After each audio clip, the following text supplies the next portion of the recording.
ہمارے اختلافات موجود ہوں گے لیکن ہم ان کو اپنا بھائی سمجھتے ہیں اور پاکستان کا شہری سمجھتے ہیں اور مسلمان سمجھتے ہیں. تو اس لیے یہ جو ریسنٹلی ابھی ایک 80 سے زائد لوگ شہید ہوئے پارا چنار کے اندر، اہل تشیع جو ایک کانوائے تھا ان کے اندر اٹیک ہوا، اس میں بچوں کو بھی گولیاں لگیں، بچے بھی اس میں شہید ہوئے. تو یہ ڈیفینیٹلی کون لوگ ہو سکتے ہیں، اس میں میرے خیال سے کوئی دوسری رائے نہیں ہے، اور آپ بھی سمجھ سکتے ہیں کہ یہ کون لوگ ہیں جو یہ اس طرح کے اقدام کر سکتے ہیں. کوئی مسلمان تو یہ کام نہیں کر سکتا، تو پھر دشمنی ہے ہمارا جو یہ کام کر سکتا ہے. پھر ایک قبائل کی جنگ بھی ہے وہاں پر، اور وہاں پر زمینوں کی بھی کافی عرصے سے ایک لڑائی چلی آ رہی ہے، اس کو بھی ایک فرقہ واریت کا رنگ دینے کی جو ہے وہ کوشش بھی کی گئی. تو دشمن سارے فالٹ لائنز جانتا ہے اور وہ ایک ایک کر کے اس میں کام کرتا آ رہا ہے. تو پاکستان کو ایک ہی کام کرنا ہے. پاکستان نے صرف کمر نہیں توڑنی، پاکستان نے جڑ سے ان تمام تر چیزوں کو ختم کرنا ہے. ان تمام تر جتنے بھی اٹیکس پاکستان کے اوپر ہو رہے ہیں ان کو روکنا ہے، پری ایمپٹیو میجرز لینے ہیں، آنے والے اٹیکس کو روکنا ہے، بارڈرز کے اوپر اپنے کنٹرول کرنا ہے. ابھی تقریباً 2500 کلومیٹر کی یہ ڈیورنٹ لائن ہے جو افغانستان کی پاکستان کو لگتی ہے، ایک بڑی سرحد ہے. اور اگر مشرق کا جو بارڈر ہے پاکستان کا جس کو بھارت لگتا ہے، وہاں پہ بھی اگر پاکستان کو اپنی ساری آنکھیں اور اپنے کان جو ہے وہاں پر کھلے رکھنے ہیں، تو پاکستان کو یہاں پر بھی تمام تر چیزیں جو ہیں وہ اپنی ایکٹیو رکھنی ہیں. تو دونوں بارڈرز بڑے سینسٹیو ہیں.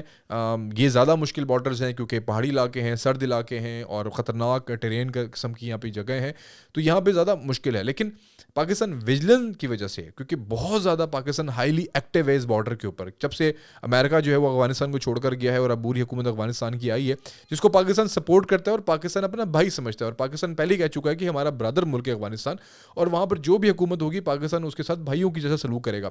بٹ اگر ان کی سرزمین استعمال ہوگی، اگر وہ اپنے سیکیورٹی معاملات کے اندر کمزور ہوں گے، اگر وہ کنٹرول نہیں کر پائیں گے، ظاہر سی بات ہے افغان طالبان کی اگر ہم عبوری سوچ دیکھیں تو وہ ترقی کی سوچ ہے. وہ ریلوے میں ترقی کرنا چاہتے ہیں، وہ یہاں پر تجارت کرنا چاہتے ہیں، وہ ٹیکنالوجی میں ترقی کرنا چاہتے ہیں. وہ ڈفرینٹ سوچ لے کے اس وقت دنیا کے اندر، عورتوں کے حوالے سے ان کی ایک ڈفرینٹ سوچ ہے، لیکن ترقی کے حوالے سے وہ بہت کلیئر ہیں اپنے معاملات لے کے کہ وہ افغانستان کو ترقی یافتہ دیکھنا چاہتے ہیں، افغانستان کو ترقی دینا چاہتے ہیں.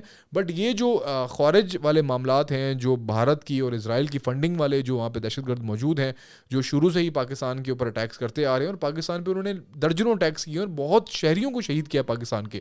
تو ہماری تو کھلی جنگ ہے، اس لیے ہم نے ان کو خارج ڈکلیئر کیا ہوا ہے نا. تو اگر وہاں سارے معاملات اگر ٹیکل نہیں کیے جائیں گے تو پاکستان کو پھر ان کے اڈوں کو تباہ کرنا پڑے گا، جو پاکستان بخوبی کر بھی رہا ہے. ابھی جو پکتیا کا علاقہ ہے جہاں پر پاکستان نے اٹیک کیا وہ 100 کلومیٹر کی بارڈر ہے پاکستان سے، کوئی 20-22 کلومیٹر دور یہ سارے علاقے ہیں. آپ دیکھیں جلال آباد ہے، وہ بہت زیادہ قریب ہے، کابل پاکستان کے بارڈر سے بہت زیادہ قریب ہیں. تو یہ علاقے پاکستان کے ایک جڑواں شہر بھی ہیں، اور ساتھ میں ان دونوں کے درمیان تجارت بھی ہوتی ہے. اور یہ ملک جو ہے وہ افغانستان کی جو اکانومی ہے وہ پاکستان کے اوپر ڈپینڈنٹ ہے. تو افغانستان کو یہ تمام تر چیزیں دیکھنی بہت ضروری ہیں کہ اگر پاکستان کے ساتھ اس نے لانگ ٹرم ریلیشن شپ رکھنے ہیں اور افغانستان کو بھی سیکیور بنانا ہے اور پاکستان کو بھی سیکیور بنانا ہے، تو بہت ایک ٹیبل پہ بیٹھ کے اس کو کوئی دیر پا حل نکالنا پڑے گا. پاکستان افغان طالبان کے خلاف نہیں ہے، ان کو برادر ملک ڈکلیئر کیا ہے. زیادہ تر جو پاکستان کی جو بارڈر ہے وہ افغانستان کو لگتی ہے، تو پاکستان کو اس میں زیادہ ویجیلنٹ بھی رہ رہا ہے، اور پاکستان کسی قسم کا کوئی کمپرومائز نہیں کرے گا. یہ زیادہ امپورٹنٹ چیزیں ہیں. تو افغانستان کے جو افغان طالبان ہیں ان کو میں یہ میسج پاکستانی ہونے کے ناطے میں یہ دینا چاہوں گا کہ کسی قسم کی منافقت نہ کھیلیں، اور پاکستان کے ساتھ آپ برادرانہ تعلق رکھتے ہیں تو پاکستان کی سرزمین کی سیکیورٹی کی بھی آپ ذمہ دار ہیں، اور ہم بھی افغانستان کی سیکیورٹی کی ذمہ دار ہیں. یہ دو ملک صرف ایک بارڈر ہے جو اس کو دو ملکوں کو الگ کرتی ہے. تو ہماری جو لینڈز اگر شیئرز ہوتی ہیں تو ہم دونوں کی ذمہ داری ہے کہ وہاں پہ رہنے والے لوگ جو ہیں ان کی سیکیورٹی کو یقینی بنائیں. تو مجھے امید ہے کہ افغان طالبان اس کے اوپر جو ہے وہ عقل و فہم کا جو ہے وہ مقابلہ کریں. اور یہاں پر ایک بات کی جا رہی ہے کہ افغان طالبان نے امریکہ جو سپر پاور ہے یا رشیا سپر پاور ہے ان کو شکست دے دی، تو پاکستان کے ساتھ بھی وہ ایک لانگ ٹرم جنگ میں جا سکتے ہیں. یہاں پر یہ بات جو ہے وہ اس لیے احمقانہ ہے کہ Pakistan has to defend their own land.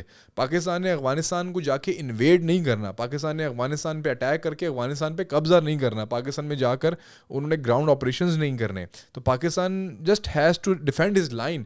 تو یہ کام پاکستان بڑا بخوبی کر سکتا ہے، اور اپنے ادھر آنے والے جتنے بھی دہشت گرد ہیں ان کو جہنم واصل کر سکتا ہے اور ان کو ٹھکانے لگا سکتا ہے. تو یہ ایک ڈفرینٹ گیم ہے. تو امریکہ کے ساتھ یا رشیا کے ساتھ یا ساری دنیا کو افغان طالبان نے شکست دی، یہ ایک ڈفرینٹ ہے. ہم نے کسی گوریلا وار میں نہیں جانا، ہم نے صرف اپنی لینڈ کو ڈیفینڈ کرنا ہے، اپنی سرزمین کو ڈیفینڈ کرنا ہے. اور وہ ہمارے جوان جو ہیں، ہمارے پاک فوج کے جوان ہیں، وہ بخوبی یہ بات جانتے ہیں اور کئی سالوں سے وہ ڈیفینڈ کرتے آ رہے ہیں. تو ابھی ایک میجر نے جو ہے وہ شہادت نوش فرمائی ہے، اور میجر آپ کو پتہ ہے کہ کافی کتنے سالوں کی سروسز کے بعد ایک میجر جو ہے وہ ایک جو سولجر ہے وہ جا کے میجر بنتا ہے. تو ایسے ایسے ہمارے جوان، ایسے ایسے ہمارے افسران، کوئی کرنل ہو، کوئی جنرل ہو، کوئی لیفٹنٹ کرنل ہو، کوئی میجر ہو، کوئی کیپٹن ہو، سارے جو ہے وہ شہادتیں دے رہے ہیں اس قوم کے لیے، اس وطن کی خاطر دے رہے ہیں. تو یہ وہ بات بھول جائیں کہ وہ پاکستان کو شکست دے سکتے ہیں، پاکستان کی آرمی کو شکست دے سکتے ہیں. پھر پاکستان کی قوم جو ہے وہ ہمارے فوجی جوانوں کے ساتھ کھڑی ہے، اور وہ ایڈمائر کرتی ہے ان لوگوں کی قربانیوں کو. ابھی یہاں پر ایک اور جو ہے سوشل میڈیا پہ خبر چل رہی ہے کہ وخان کا ایک بارڈر ایریا ہے جو چترال کی طرف افغانستان کو لگتا ہے، جو تاجکستان اور پاکستان کے درمیان ایک چھوٹا 40-50 کلومیٹر کا ایک ایریا ہے جو سارا پہاڑی علاقہ ہے، کہ پاکستان نے جو ہے وہاں پر قبضہ کر لیا ہے، اور پاکستان کی تاجکستان کے ساتھ ڈائریکٹ جو ہے وہ بارڈر لگ رہی ہے.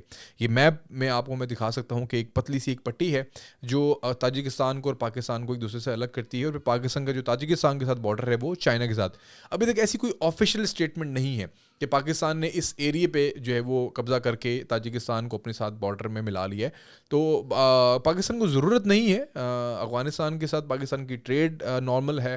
افغانستان سے پاکستان ہر قسم کی ٹریڈ کر سکتا ہے. اگر افغانستان سے نہ کرے تو پاکستان وایا چائنا کاشغر کے تھرو تاجکستان کے ساتھ تمام قسم کی ٹریڈ کر سکتا ہے. تو یہاں پر ہمیں اتنی کوئی زیادہ ضرورت نہیں ہے کہ ہم اس پٹی کے اوپر قبضہ کر کے ہم تاجکستان کو اپنے بارڈر کے ساتھ ملا لیں. پاکستان کی جو ٹریڈ ہے وہ نارملی جاری ہے، اور ویسے بھی یہ سارا پہاڑی علاقہ ہے. یہاں پہ اگر ہم قبضہ کر بھی لیں تو تاجکستان کے ساتھ ٹریڈ کرنا بہت مشکل ہے پہاڑی علاقوں سے. تو پاکستان کا ایک آلریڈی روٹ موجود ہے جو تاجکستان اور سینٹرل ایشیا تک جو ہے وہ آلریڈی ہم تجارت کر رہے ہیں، تو اس طریقے سے بھی ہم کر سکتے ہیں. لیکن اگر کسی کی خواہش ہے کہ وہ تاجکستان کا جو ہے وہ ڈائریکٹ بارڈر بننا چاہتا ہے تو اس میں کوئی مسئلہ نہیں ہے. بٹ ابھی تک ایسی کوئی آفیشیل اسٹیٹمنٹ نہیں ہے، یہ صرف سوشل میڈیا تک جو ہے وہ یہ ساری خبریں آ رہی ہیں. ابھی تک کوئی آفیشیل آپ نے کسی بھی نیوز پیپر میں یا کسی بھی آفیشیل کی طرف سے آپ نے یہ خبر نہیں دیکھی ہوگی. تو میں تو آپ کا host Asad Yasir Mirza. Situation Afghanistan Pakistan border کے اوپر جو کرنٹ سچویشن تھی اس کے حوالے سے یہ ولاگ تھا. اگر آپ کو پسند آیا ہو تو کمنٹ کر کے ضرور بتائیں کہ کیسا لگا آپ کو، اور لائک کر کے سبسکرائب کر کے چینل کو ہمیں ضرور جو ہے وہ اپریشیٹ کریں، اور یہی آپ ایک ہیلپ ہماری کر سکتے ہیں. اللہ حافظ.